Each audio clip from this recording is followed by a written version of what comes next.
That's right, I picked up my very own Addams Family pinball machine. Probably the most famous, most recognizable pinball machine ever created.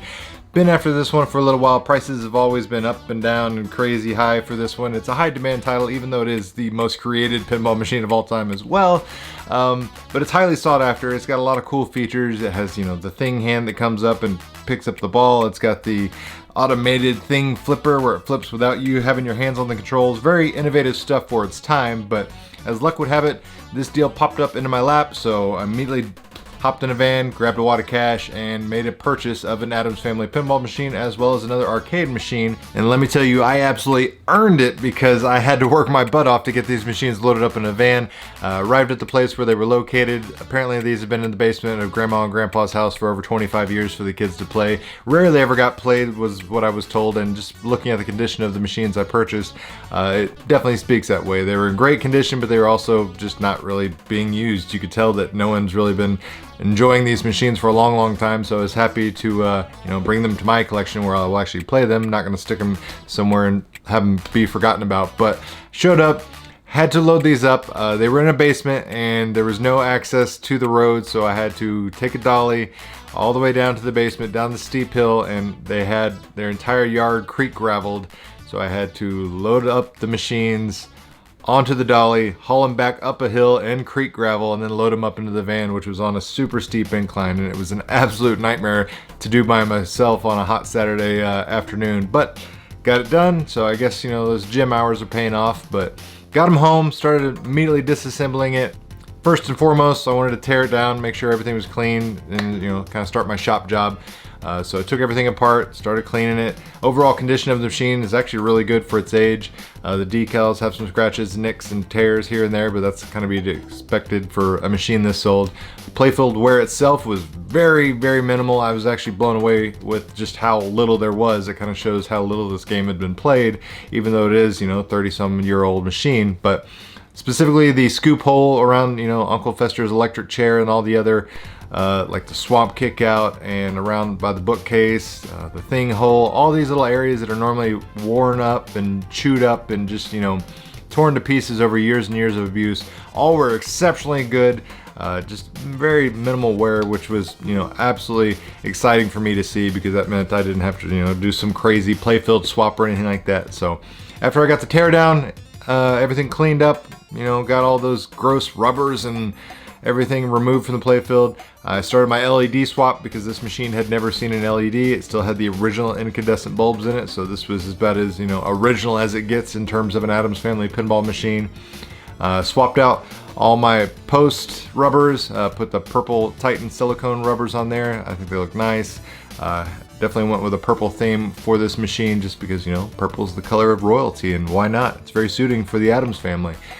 Ties in a little bit with the color scheme of the decal artwork as well, but I put Perfect Play purple rubbers on my flippers, rebuilt all the flippers so everything's nice and strong and, you know, flipping exactly how it should, plays exceptionally well. And then I went decal crazy with this machine. I put decals on the targets, really livened those up, so all the targets on the Playfield got new decals on them. Put decal on the thing box, so originally it's just a bright red box and it kind of looks cheap and sticks out like a sore thumb because it doesn't have any design on it whatsoever. Put a decal on that, as well as the bookcase circle. It's just a blue plastic circle. Got rid of that. Now it kind of matches the motif of the Playfield. Also put some decal side cabinet art as well. Every machine I will ever own will always have side inner art blades. I just think they fully round out the look of the machine. In the back wooden panel of the Playfield, it was just solid black. Replaced that with a little castle decal. It really kind of ties everything together, especially with those art blades, and also included those on the inner outer orbit little trails there, as well as the ramp. Kind of have that brick castle going through and through, so now everything looks cohesively tied together, and it just kind of finishes the look overall.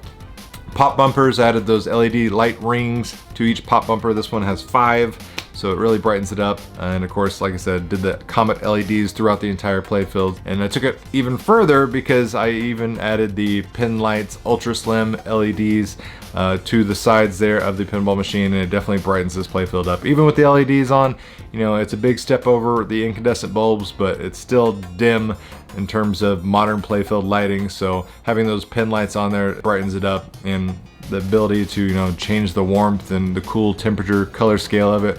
Having the app control, you know, I can change the intensity on the fly. It just works exceptionally well, and I absolutely love the way this machine looks now. And since the playfield was in such good condition now, and I had all the lights showing everything, I definitely wanted to make sure everything stayed that way. So I got a full set of Cliffy Protectors. So I got it on the electric chair scoop, the swamp kick out, all around the playfield. So every little wear and tear area is going to be protected for years to come. I put a purple shooter lane scoop protector as well, so that makes sure, you know, we're not going to wear down that shooter lane any further. And one thing that was kind of oddly missing on this machine is it had a striker plate and a, you know, level bubble measuring for, you know, your playfield leveling. For whatever reason, it was missing on the machine. I saw the screw holes were there, so somebody had taken it off at some point. So I went ahead and bought replacements for that. So now everything is nice and neat, exactly how it should be. Also added a little in-lane drop protector for the right in-lane. So when the ramp comes down from the bear kick, it comes down and drops the ball just always on that playfield area. So I've got a nice little in-lane protector there, that way it doesn't wear the playfield there. So now the playfield shouldn't have any issues whatsoever with, you know, general wear and tear. And of course, replace the old pinballs, put some brand new chrome pinballs in there, make sure everything's nice and clean and tidy, so that way we don't really have to worry about playfield wear anymore, as long as I'm keeping up with usual maintenance. Inside the back box, went ahead and replaced the batteries. Whoever worked on this machine prior to me at some point was smart enough to at least remove the batteries from the MPU and have it dangling off to the side to prevent corrosion going onto the MPU board. But I still not a fan of batteries, outdated technology, so the first thing I did was rip those out and install NVRAM, so no longer have to worry about batteries ever again. Replace the standard stock DMD with a brand new color LCD DMD, so we got that bright, beautiful color display. Updated the ROMs, put the Addams Family Gold Edition ROMs in there. They have a couple more speech callouts, slightly different mode changes, and some different scoring. But overall, I just got it because I wanted the, you know, extra speech callouts, because I love this movie and I love this game, and it just, you know, you need to have those extra speech callouts just to have that full experience through and through. This machine also had the original cloud topper on it, which was great, and it's also in amazing condition. There was no holes, no cracks on it anywhere. It had never been messed with. I had to actually break the little warranty sticker on it just to open it up so I could replace the incandescent bulbs underneath there and put the LEDs for the flashers. And speaking of flashers, also switched out the flasher dome caps on the playfield. A lot of them are red, and I switched them out for purple, and then we also have some white ones just to kind of mix it up so it didn't look too purpley on the playfield. But speaking of too purpley, I also decided to go ahead and have the hinges, the side armor, and all sorts of things powder coated. I even added flipper guard protectors because, you know, there's a common wear spot here on the Addams Family machine, especially around those flipper buttons where the decals get worn out and you see that black area just gets, you know, showing through with wear and tear, and you get little white spots. So I got that covered up. I'm also going to replace the cabinet decals. Originally wasn't going to, but once I started gussying this machine up and putting everything on it, it really stands out like a sore thumb that the decals are not up to snuff in comparison to everything else. And that's one thing I've been waiting on to make this video, is I've ordered cabinet decals and then they got lost in the mail, and I've been going back and forth with the company trying to get replacements sent, and I'm just tired of waiting. So I'm going to order from somebody else to get some new cabinet decals, but I'll do an update video when that comes about. But yeah, I did new legs, new leg levelers, new leg bolts, powder coated the apron, got new decals for the apron, new apron cards, instruction cards, even powder coated the coin box itself because the lid had, you know, such a grimy, gross look to it. So I was like, why not? I'm getting everything else powder coated. So everything's nice, shiny purple. Added a, you know, a nice little Uncle Fester drink beverage caddy there on the side. So this thing is, you know, looking good, playing good.